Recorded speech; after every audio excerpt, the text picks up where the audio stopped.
Welcome to Now in the 90s, where we look at the game releases of 30 years ago today. This week, Adamantium Claws, a puzzle adventure sequel, and a surprisingly good licensed game. I'm your host Jared, and today is March 10th, 1993.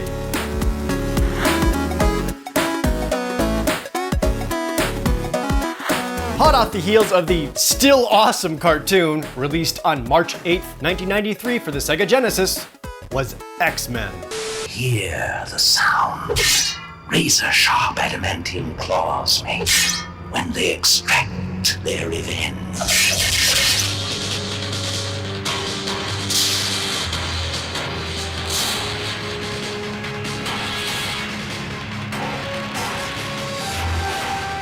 They're here.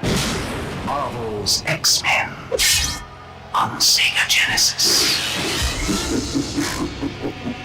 X-Men is a side-scrolling action game starring the eponymous Marvel's X-Men. Play as Cyclops, Wolverine, Gambit, or Nightcrawler. Run, jump, and attack through a variety of familiar X-Men locations courtesy of the Danger Room. Each mutant can also use their special mutant power, but a blue power bar limits its use. Not only that, you can swap between characters during the stages themselves and can also summon the help of even more mutant friends for a single use: Storm, Archangel, Rogue, and Iceman. Even better, the game is two-player co-op. X-Men was published by Sega themselves and was developed by Western Technologies Inc., who made a few other well-known games, such as the 1994 Spider-Man Super Nintendo game, the 6-in-1 game cartridge for the Sega Menacer light gun, and they helped bring several notable arcade games to the Vectrex. The game is very difficult, like impossible. It's more platforming than just running around and defeating enemies with cool powers, and some of the levels are just ludicrous with how many enemies are everywhere. More infamously, many kids could never beat this game due to a computer glitch.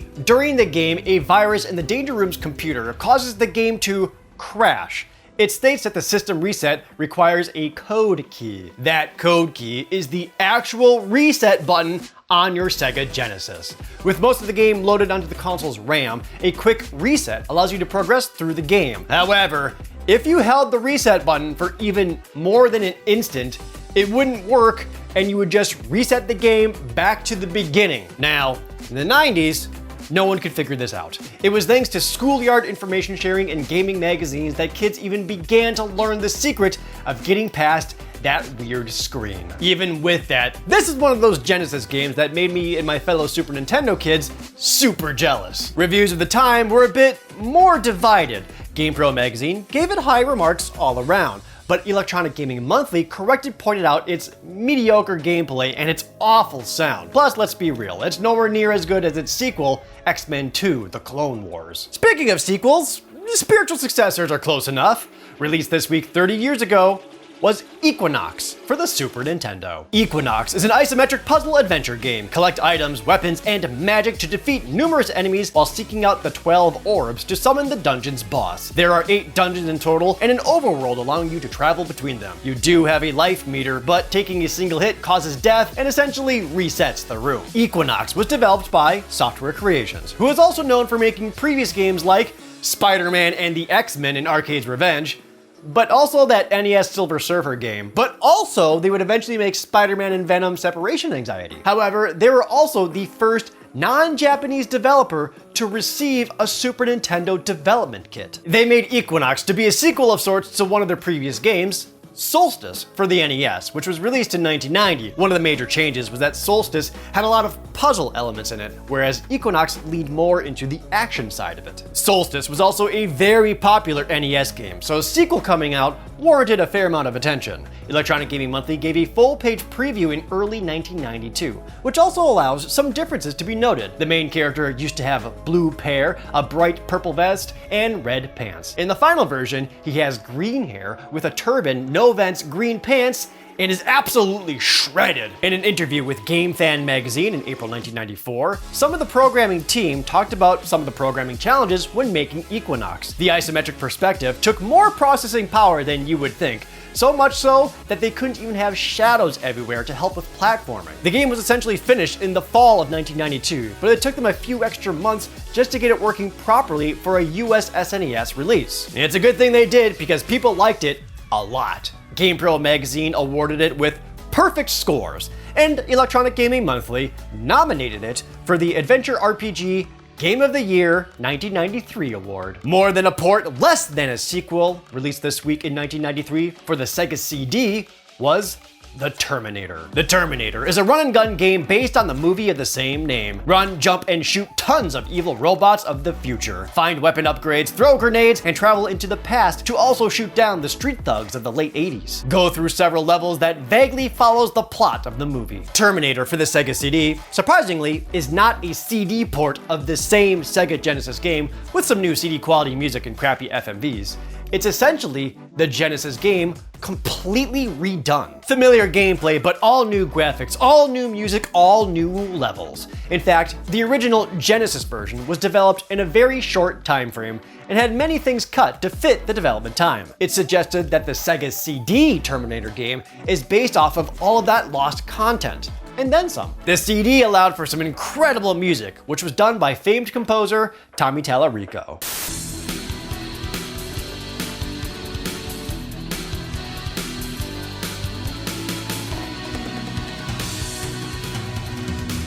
He's most known for creating music behind games like Earthworm Jim, Cool Spot, and one other game that released this week, but I'll let Dylan handle that one. Of course, the other main advantage of being in a CD format is being able to do full motion video, which this game has plenty of. In between levels, they'll play brief scenes from the Terminator movie, and they look like crap. I have no idea how they lost so much color and definition, and even worse, it's all displayed in a tiny box on your screen. At least the gameplay was great, and that's what matters most. Reviews at the time were generally positive, but not as high as you would think. Outlets like GamePro magazine did give it favorable scores, where other magazines were more tepid, with scores like a 62%. These days, Terminator is widely considered to be one of the better Sega CD games you could get. And as for everything else this week, here's Editor Dylan.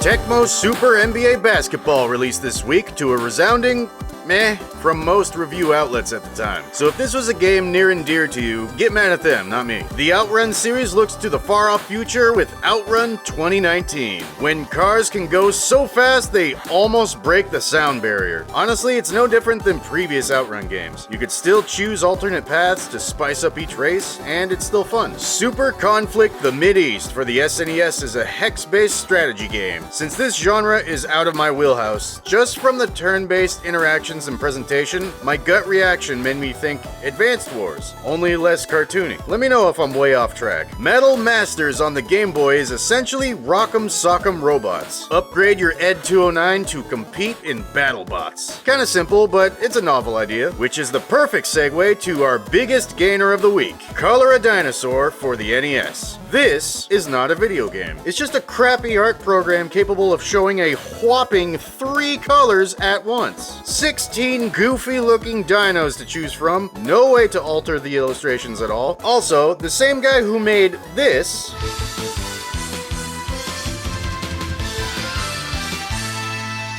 also made this. Yep, that's Tommy the Tank Engine right there. In the 100th issue of Nintendo Power, Color a Dinosaur ranked as the 9th worst game of all time. Stating the mere mention of it causes those involved in its creation to roll their eyes in regret. But you want to know the stupidest thing about Color a Dinosaur? It's worth like $700. You know how many Amigos I could buy with that kind of cash? 0, because they still don't exist. I'm gonna need a really big game to change the subject real quick. Fatal Fury 2 released on the Neo Geo this week, and it upgraded every aspect of its predecessor. It's still a 2D 1v1 multiplayer fighting game starring 2 blonde brothers, Terry and Andy, who just bogard the whole story from Joe Higashi. Poor Joe. The game introduces stage hazards like a stampede of bulls in the background, of which you could throw your opponents into them who get gored back into the foreground. How fun. The anime adaptation was also one of my favorites growing up. Old school cheesy 90s anime at its finest. Which brings us to a grand total of 9 games released on these 5 consoles this week in 1993. Oh, almost forgot to mention, Fatal Fury 2 marked the debut of Mai Shiranui, who is arguably one of SNK's most popular characters. The reason for that could be a lot of factors. It could be her really hot movesets involving fire attacks. It could be her 2 oversized paper fans she fights with. Or it could be her big, huge, bouncy personality. Oh, you know what? It's probably just her humongous... Thank you, Dylan! Here in the Collector's Corner, X-Men for Sega Genesis released with a suggested retail price of $54.95. Today, the cartridge alone is worth only $11, and a complete copy is only about $25. A great game at this price. Equinox has been mostly overlooked by collectors. A standalone cartridge will run you about $30, and adding in the box and instruction manual brings it up to about $80. Terminator on the Sega CD has increased quite a bit. It released for a price of $52.99, and now just the disc alone is worth $130. And with the fragile plastic case and manual, it's worth $175. It's not this week's biggest value gainer though. That would be Color a Dinosaur. And that's it for today. Next week, the releases of an SNES real-time strategy game, a rare NES puzzle game, and an obscure Super Nintendo RPG. I'm your host, Jared, and this was Now in the 90s. Thank you so much for watching Now in the 90s. I want to thank some patrons like Skizzy, and some all-new patrons like Sarah Kemp and Jared Putman. Please like the video and leave a comment down below, and subscribe if you aren't already. And if you already are a subscriber, thank you so much for watching this show every single Friday. I realized I actually did have a copy of X-Men on the Sega Genesis, and it just occurred to me that it says there is a special edition poster inside, but I don't have that poster or the manual. Does anyone have that poster? Because I am dying to know what that poster looks like now.